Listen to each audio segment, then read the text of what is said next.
he entered a village, 10 lepers approached him.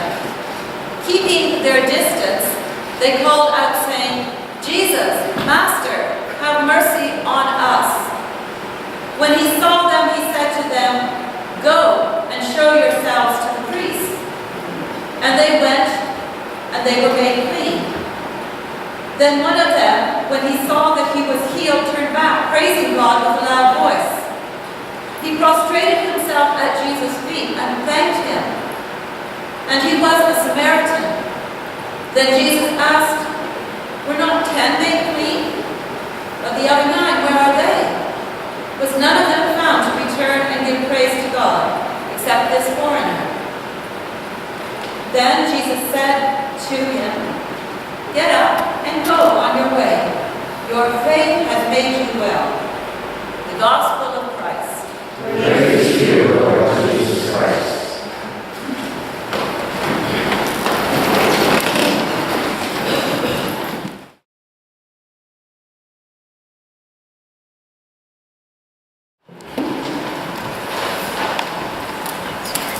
God, for the bounty of your word, we are grateful. May it settle in our hearts and sprout seeds and harvest.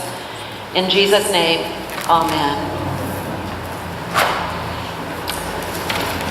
A woman looked out her window on Monday morning, her kitchen window, and noticed her neighbor was hanging out the laundry to dry. She noticed that the whites looked incredibly gray and the colors looked dull. "Such a shame that woman doesn't know how to wash her clothes clean," she said to her family. Well, the same thing happened next Monday. But the third Monday, oh my gosh, what a change. The whites sparkled in the sunlight and the colored clothes were radiant. Finally, the woman thought to herself, well, that neighbor lady has discovered how laundry should be done. When she told her husband how much better the neighbor's laundry looked, he said, "Well, it should, because last Tuesday, I washed the kitchen window."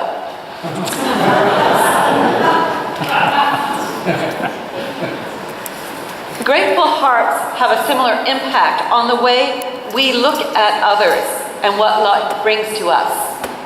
With gratitude, we pick up blessings that others are bypassing, and there is a sparkle in life. We see in brighter color with clearer eyes, and I love this story because it reminds us that there's also a leaning and bent to do otherwise. As we see in the lepers, they were all cleaned and made whole. That was wonderful. One coming back, we might be shocked and think we would immediately have done that, but would we? Maybe there would have been other things to do. Maybe we would have said, well, gee, finally, I didn't deserve this and I finally got what I was entitled to. And bypassed, though, the step of gratitude, which this day is all about, that it's a critical component to a life that's able to give and receive its blessings. I know that some of you might know Henry Nouwen. He's a giant of a spiritual man and mind and an author. And, well, I won't talk today about the end of his life, but at the end of his life, he said, in dealing with being assigned some severely handicapped youth, he had Adam. He said for the first time, he never finished his book on Adam, he died, but he said, in Adam for the first time, I saw the face of Christ. He saw the face of Christ because he was a man who looked and kept his heart open to gratitude. So amidst the challenges, and he writes about the challenges of Adam, he saw the face of Christ. But this time that I want to tell you about is that he's with young children, and one of them comes up. He works with severely challenged children in Canada, and one of them, little girl, came up and said she needed a blessing. Well, Henry did what I probably would have done. He touched the child's head with the sign of the cross. "No," she responded immediately. "That doesn't work. I want a real blessing." Well, he didn't know what to do with that. He moved on to the group session. And the same little girl then walked over to Henry and laid her head on his chest. The very sensitive priest took the little girl into his arms, enfolding her in his clerical robe and saying, "Lydia, I want you to know that you are God's beloved daughter. You are precious in God's eyes, your beautiful smile, your kindness to the people in your house, and all the good things you do. Show us what a beautiful human being you are. I know you feel a little low these days and that there is some sadness in your heart, but I want you to remember who you are. A very special person, deeply loved by God and the people who are here with you. Well, no sooner had Henry spoken these last words than every child in the room rushed to him saying, I want a blessing. We all want blessings, real ones. We all want to know and hear from each other that our life is valuable to someone, that our presence makes a difference for good in the world. We all want not only to know but to feel it both within our soul and with our bodies, that tender affirmation of someone's delight in our presence on this earth, and to bless us either with their words of assurance or simply their need of us or their delight to be with us. When we are most unlovable in our eyes, their patience and kindness that simply will not stop blesses us. God knows you, knows everything about you, your strengths, your abilities, your challenges, and your limits. When you're discouraged and when you feel full of courage, your brave heart and your fearful heart, your faith and your doubt, your love and your hate. And for you, beloved child of God, your God would walk to the end of the earth to find you and give you a blessing. God suffered to the extremities of the cross to open the gate of heaven, so you would not be lost, wandering outside the gate without a companion when you need to go home. Sometimes we think of the problems we're facing and we worry about how everything that needs to be done will be done and what cannot be undone. In God, they are redeemed. If we think more of the problems than the promises, we're going to get in trouble. When we begin to realize we are living a blessed life in adversity or in the happiest of times, gratitude is easy. So I wish for you this harvest time lots of blessings. And if they seem a little scarce, I pray and wish you gratitude. Troubles will diminish and good paths of hope will open. Jan Richardson wrote, "A blessing is a reminder that God has not designed us to live by our own devices. We are bound together with one another and with all of creation, and we are called to work for the flourishing of those for whom we share this life with and those who will follow. Offer of blessing is an act of profound hope. In blessing one another, we recognize and ally ourselves with the presence of God, who is ever working to bring about the healing of the world." So look around you, as I know you do because I can hear the wonderful chatter when I come in, and see in each other your blessing. The people beside you, brothers and sisters, you can ask of them a blessing, and you can expect their kindness and goodness to go forward. Remember, both that little girl and the lepers first asked, rather boldly, not necessarily because they felt worthy, but because they were in touch with what they needed, and they weren't afraid to ask for it and risk for it. There's an old rabbinic parable about a farmer with two sons, and as soon as they were old enough to walk, he took them to the fields and he taught them everything that he knew about growing crops and raising animals. When he got too old to work, the two boys took over the chores of the farm, and when the father died, they found their working together so meaningful they entered a partnership. So each brother contributed what they could, and during every harvest season, they would divide equally what they had corporately produced. Across the years, the elder brother never married, stayed a bachelor. The younger brother did marry and had 8 vibrant children. Some years later, when they were having a wonderful harvest, the old bachelor brother thought to himself one night, "My brother has 10 mouths to feed. I only have 1. He really needs more of the harvest than I do. But I know he is much too fair to renegotiate. I know what I'll do. In the dead of the night, when he's asleep, I'll take some of what I have put in my barn and I'll slip it over into his barn to help him feed his children." Well, I think you know where this is going. At the very same time as he was thinking down that line, the younger brother was thinking to himself, God's given me these wonderful children. My brother hasn't been so fortunate.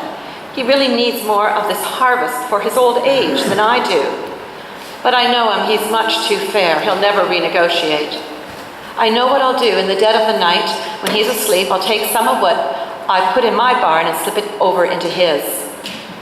And so one night when the moon was full, those two brothers came face to face, each on a mission of generosity. The old rabbi said that there wasn't a cloud in the sky, yet a gentle rain began to fall. You know what it was. God weeping for joy because two of his children had gotten the point. Two of his children had come to realize that generosity is the deepest characteristic of the holy. And because we are made in God's image, our being generous is the secret to our joy as well. Isn't it interesting that Jesus does not define faith in the leper that returns by, did he follow all the creed? Did he believe in the right things? It's because there was room in his heart for gratitude. And then Jesus says, this is faith and it will make you well. Life is not fair. We had a whole homily on that. Life is not fair, but thank God. It's not fair because it's rooted in grace. Grace is for you. Grace is here now. In this Holy Communion, you will receive a blessing. You received a blessing just when you came in and looked at the amazing, loving efforts of the chancel guild, who probably could have been home cooking turkeys or other things, but spent all their time so that you could, as Francis says, sometimes the best sermons are without words. You could just look around you and let that seep into your heart. In 1936, amid the darkness of the 30-year war, a German pastor, Martin Reinhardt, is said to have buried 5,000 of his parishioners in 1 year. That was averaging 15 a day. His parish was ravaged by war, death, and economic disaster. And in the heart of that darkness, with the cries of fear outside his window, he sat down and he wrote this table grace. And I think you might know it, but you may not have known how it was written under those circumstances. Now thank we all our God with heart and hands and voices, who wondrous things has done, in whom his world rejoices, who from our mother's arms hath led us on our way, with countless gifts of love, and still is ours today. Here was a man who knew thanksgiving comes from love of God and God's love for him, not from outward circumstances. And I want to leave you with thinking about this. When the native people of Canada first celebrated the harvest, you may not know the full story. Our forefathers and mothers journeyed here, of course, from their homelands, and after a harvest of plenty or scarcity, they came together to share the bounty and give thanks. And that significance for us is huge. We know that life was harsh, and every family lost loved ones. Someone died, someone got very ill. Not only the journey to the new land, but of course the brutal winds and the cold Canadian winters, and difficult access to medicine and medical aid when needed. So every family had several losses, and they argued about the best way to communicate their time there. And they felt it was to remember those who had sacrificed their lives as the first settling people there from Europe. There was another group that said, yeah, we've lost a great deal. We've undergone a lot of tragedy and grief, but we also have much to be thankful for. The Indians have been wonderful. The land here is fertile. We ourselves have survived. Why don't we make that first anniversary a day of thanksgiving rather than a day of mourning? Well, there is a record of the debate. It went back and forth between the mourning party and the Thanksgiving party. And as you know, because it is our national holiday, it was the Thanksgiving party that actually prevailed. So the first anniversary of these hardy people was a day in which they expressed profound gratitude for all the things that were going for them.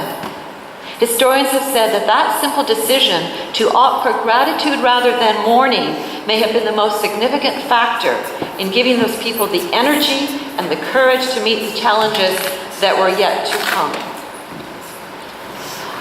I want to close then with a grace that carries with it all that we hope for each other, God for us. And it's written by Jan Richardson, and it's "The Table Will Be Wide." And as you know, the table is going to be very wide here tomorrow. We're going to feed probably close to 200 people, a Thanksgiving meal. And we're going to do that as a gift to the community. And we're praying that God will bless it. So here's Jan Richardson's blessing that I leave you with. And there's a few in your bulletin as well. Some of them are kind of cute, and some of them are just lovely and simple.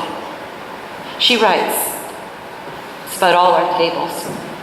"And the table will be wide, and the welcome will be wide, and the arms will open wide to gather us in, and our hearts will open wide to receive. And we will come as children who trust there is enough. We will come unhindered and free, and our aching will be met with bread, and our sorrow will be met with wine. And we will open our hands to the feast without shame, and we will turn toward each other without fear. And we will give up our appetite for despair, and we will taste and know of delight.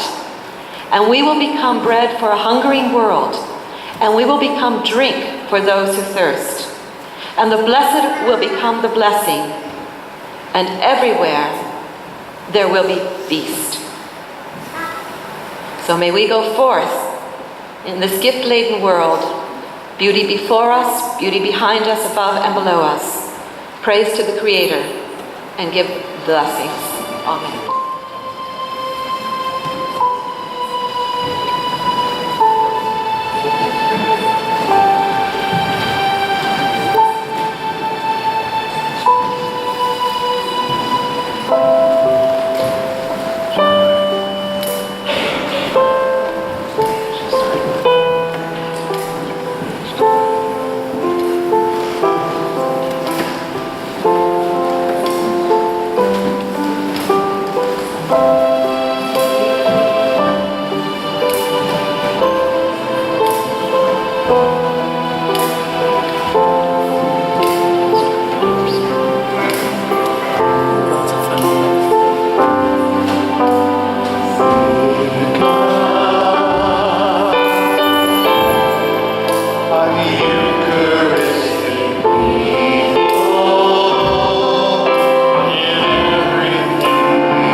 Gospel living people.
Song of our thanksgiving.